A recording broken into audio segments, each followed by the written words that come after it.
These are the final sessions, last of the few, and we have now selective control.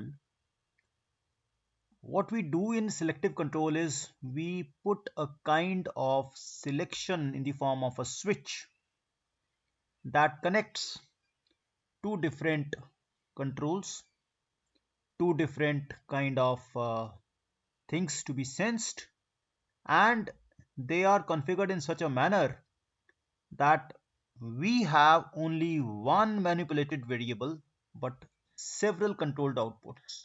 Just one manipulated variable and several controlled outputs. We can control pressure and flow.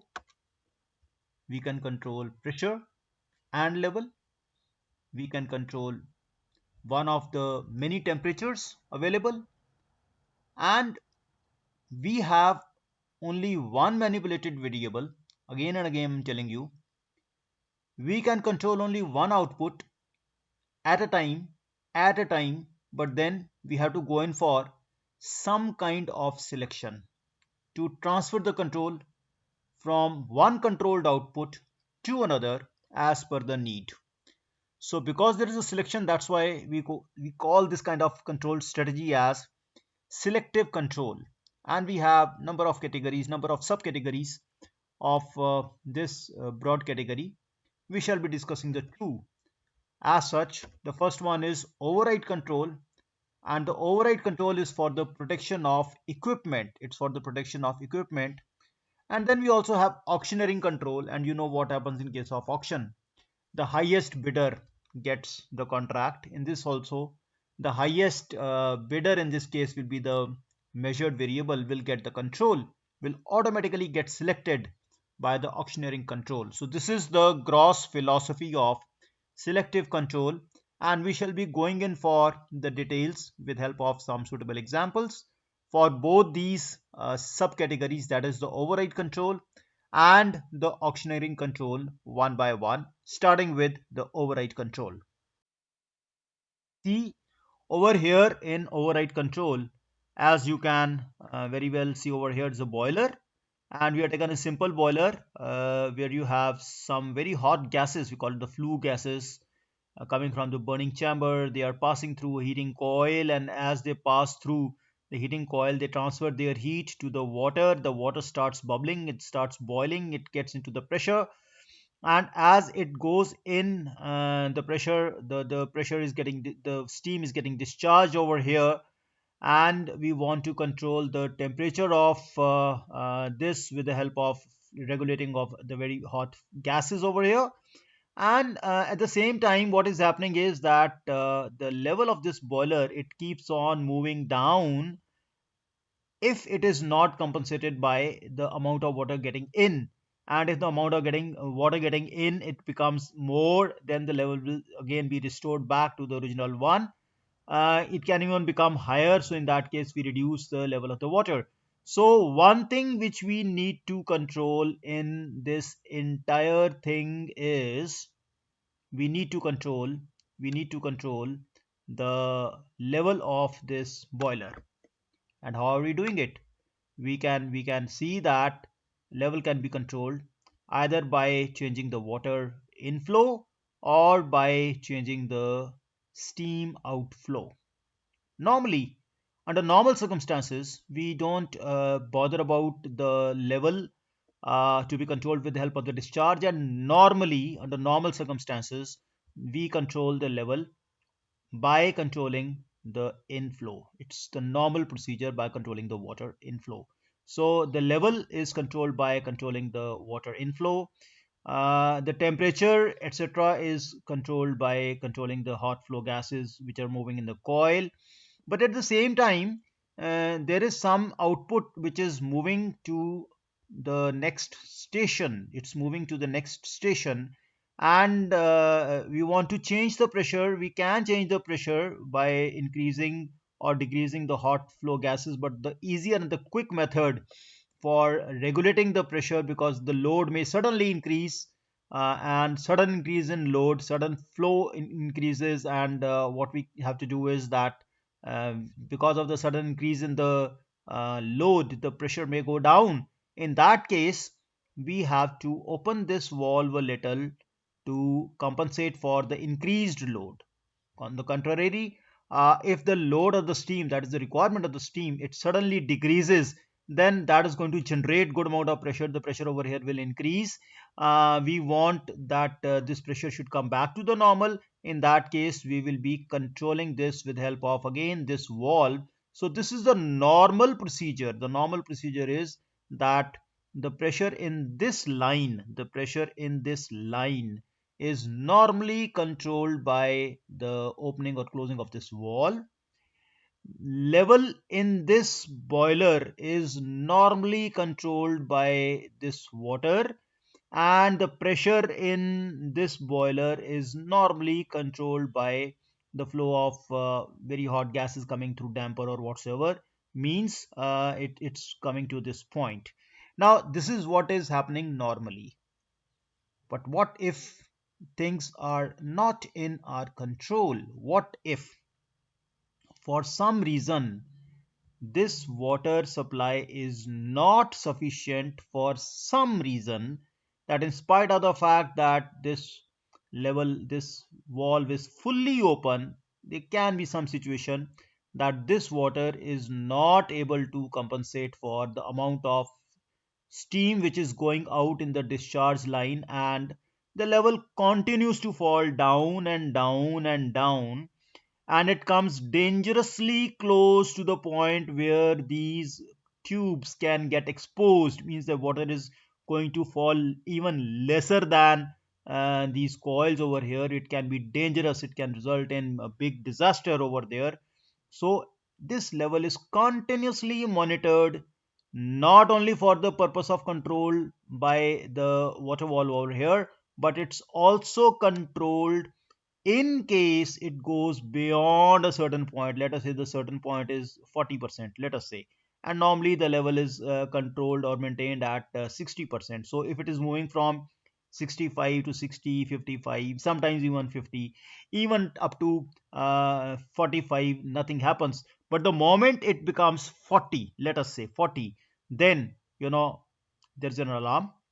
This level control will immediately make this LSS shift the control. It's going to shift the control from normal mode to emergent mode. It's an emergency. We don't care about at that moment of time whether the requirement of steam is being fulfilled or not. We don't care whether the pressure here is low or high, or it may even drop down to zero, because our priority now is not to cater to the requirement of the steam, but now the priority is to actually save the boiler. It's an emergent condition, and this kind of emergency is detected by LSS. So what is this LSS? This is low switch selector. The moment this level becomes lesser than the critical acceptable one, let us say 40% in our case, for example, in that case the control which was under normal conditions taking place by the regular normal loop. The normal loop was that we were measuring pressure and we were controlling the discharge. This valve, this manipulated variable was, this is one manipulated variable, but we were measuring, we were controlling two things. To which two things? First, the priority was to control pressure, and this was controlled by the pressure controller. And this low switch selector, it used to connect this point, the output of this pressure controller, it used to have a full control over this valve.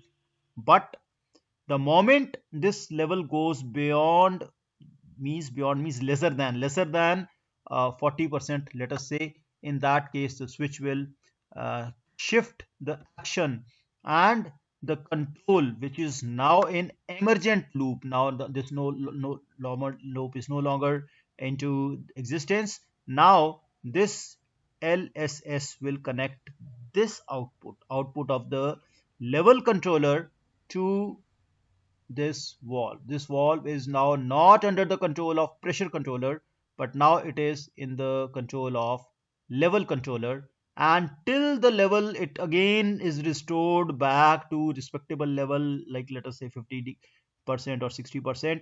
This will continue to regulate the discharge line.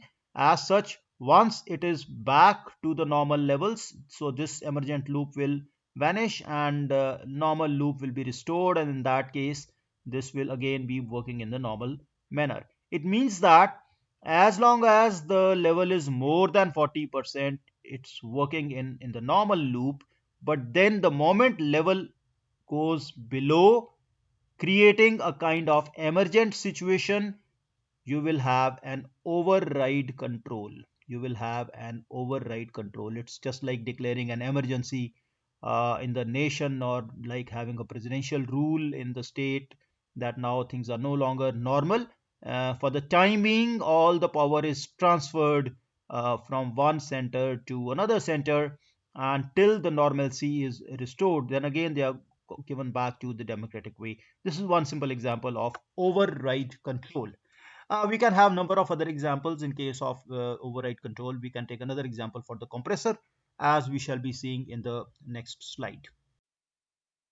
We are again in this case everything is same. We have a compressor, and compressor is giving some output is going to the place where you are going to convert this compressed air for some use, and you're controlling the flow rate. You're controlling the flow rate, and this flow rate is controlled by this flow transmitter is sensing the flow. It's giving to the flow controller, and the flow controller is again connected through HSS. You can guess what the full form of this will be, and this goes to the speed control. Mind you, this is a speed control, and this is getting the set point. You have one controller over here, you have another controller over here. The output of first controller is becoming the set point of the second controller. This is the speed controller, so obviously this is nothing but a kind of cascade control. But for the timing, we are not discussing the cascade control. We are focusing on this HSS, and this HSS is controlling the flow rate of the air as is required for the next stage. How many cubic meter per minute or whatsoever units you're using of air is flowing over here, that is being controlled. But along with that, you also are keeping an eye on the pressure because of some surge, because of some reason, something happening to the compressor gas going in, something happening, the pressure over here suddenly becomes high.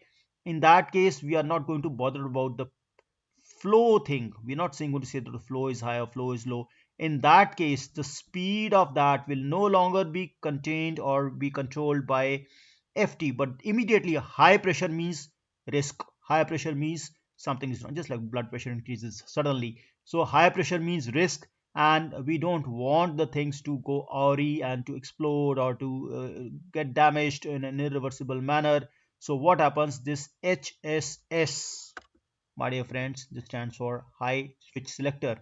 It switches over the control that this speed controller, which was getting the set point, it was getting the set point earlier from the flow control. Now it is getting the set point not through the flow control but through the pressure control. This is a switch which is taking place, and it will continue till the pressures are restored back to the normal. So once again, everything in the same manner. We revise that what happens under normal conditions. Under normal conditions, as we see, this is the switch, this is the control which is taking place, and this is the normal loop, and then we have a emergent loop taking place when HSS switches over, and that's an emergent loop. So this is how, once the emergent loop is over, we go back to the normal loop as such, and things are back to the normal as they were. And this, the role played by HSS is to shift the control of speed controller from flow control to pressure control till the pressure is restored back to the normal. Just for the sake of your revision, the speed control which we were discussing, we said that it is in the form of cascade control. So if it's a cascade control, then this is the loop which is working as a slave loop, which is of course we are controlling the speed of the motor as such. So this is a combination of override control and cascade control, of course. but the focus is on the override control. So these were the two examples which we had taken for the selective control, in which the selection is taking place so as to protect the equipment. The equipment in the previous example was a boiler. The equipment in this case is the compressor system as such. So this is what we have seen is the override control. The next we are going to go in for is auctioneering control in the next slide. So what is auctioneering control? Again, auctioneering means the highest or the lowest gets the control. In this case, we are mostly focusing on the highest value. That goes to the selection is made for the highest. And what can be the example of this auctioneering control? Again, it's a selective control. Several things are measured, not just two that you have pressure and flow getting measured, or pressure and level getting measured. You have so many things. They may be of the same kind of measurement may be made. For example, several things are selected, several things are measured, and the highest of the two is selected, and there's only one manipulated input to be given as such. Catalytic tubular reactors with highly exothermic reactions often employ auctioneering control. How? Let us see. This is the profile. This is the profile of temperature along the length of the tubular reactor. So it may happen that the profile is like this. It may happen that the profile is like this, right? And after some time, the profile may become like this. And after some time, the profile may become like this. So you see that every time you have a different hot spot. If you put a sensor over here, if you put a sensor over here, right, and the profile happens to be this, in that case, what you will get? You will get a very low temperature, because the profile is this. Hot spot is here, but you are measuring here, so you will miss this hot spot. And if you miss the hot spot means the temperature is high. You are not going to cool it down because your temperature is being measured at this point. So how are you going to increase the value of coolant to cool the tubular reactor when you have placed a sensor over here and the hotspot is here? Suppose you put the sensor over here, assuming that the hotspot will be here. But you never know, hotspot can come to any point depending upon so many different factors: feed, flow rate, catalytic reaction taking place, temperature, and so on and so forth. So it's a catalytic tubular reactor, and you are measuring it here, right, at this point. This is the point, and the hotspot may occur over here. In that case, what will happen is that, okay, you are measuring at this point and the hotspot is here, the highest temperature is here, but your sensor is showing this much because we are following this particular profile. So what you do is, you never know, what if the hotspot forms here? Hotspot forms here. In case the sensor is here, as you can see, it will show this much temperature. In case the sensor is here, it will show this much temperature. And this hotspot which is formed over here, the sensor either here or here is going to miss this hotspot. So you are going to miss this hotspot too. You don't know where the hotspot is going to form, so you don't know, you have no idea where to place the sensor. So the best part is that you place one sensor here, one sensor here, one sensor here, one sensor here, one sensor here, one sensor here, and here, and here, and here. You place large number of sensors, 10, 20, 30 sensors, all along the length of the tube, and then keep on continuously measuring all the temperatures.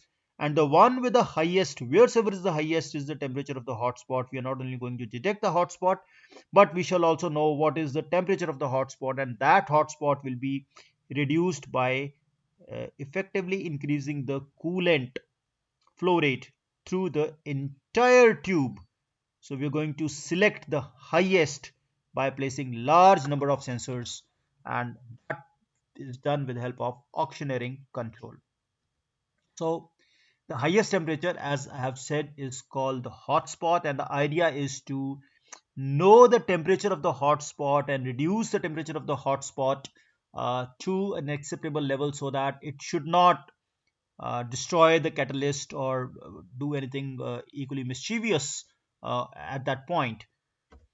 So the issue, as I said, once again, is that the location of the hotspot, it moves along the length of the reactor depending upon number of things: feed conditions, temperatures, concentrations, flow rates, and the catalytic activity. So we cannot predict where the hotspot will be. So that's why we place number of sensors all along the tube and then select the highest one. Finally, last slide. What we have done is something: we have put one sensor here, one sensor here, one sensor here, one sensor here, one sensor here, and then we keep on seeing the temperature. Okay, the temperature over here is 80 degree, it's 90 degree, it's 95, it's 99, and it's again 95. So this is 99. So let's select this. This is selected through an auctioneering system, which is a kind of switch which is connecting this temperature to this, and the coolant will increase so as to bring the temperature of this 99 back to whatsoever is the desirable point. And in doing so, if at all the hot spot shifts, the highest point shifts from here to, let us say, here, in that case this hot spot will be detected by this temperature. TT means temperature transmitter. So this is going to be measured by this, and the auctioneering system is going to get connected this sensor with this. It's essentially a selection switch. That is why we say that auctioneering system is also a kind of second category of selective control. So that is how the hotspots are detected, and that's how the hotspots are contained, making use of auctioneering system, which is basically a kind of switch for determining the highest point. Highest point means highest temperature over here. So friends, this was the crux of auctioneering system. We had also discussed before that override system, override control. Both of these are subcategories of the selective control as such. So that brings an end to the selective control philosophy in this session. If you have any queries or doubts, or you want to share something with me, or you want to have some kind of discussion, a deeper discussion or higher discussion, you can always contact me through the learning management system, or through the WhatsApp, or through Zoom sessions, or through telephone, mobile contact, or through a regular face-to-face contact if it's possible at that moment of time. I thank you once again for being with me, and I wish you a very safe stay and enjoy learning. Bye bye.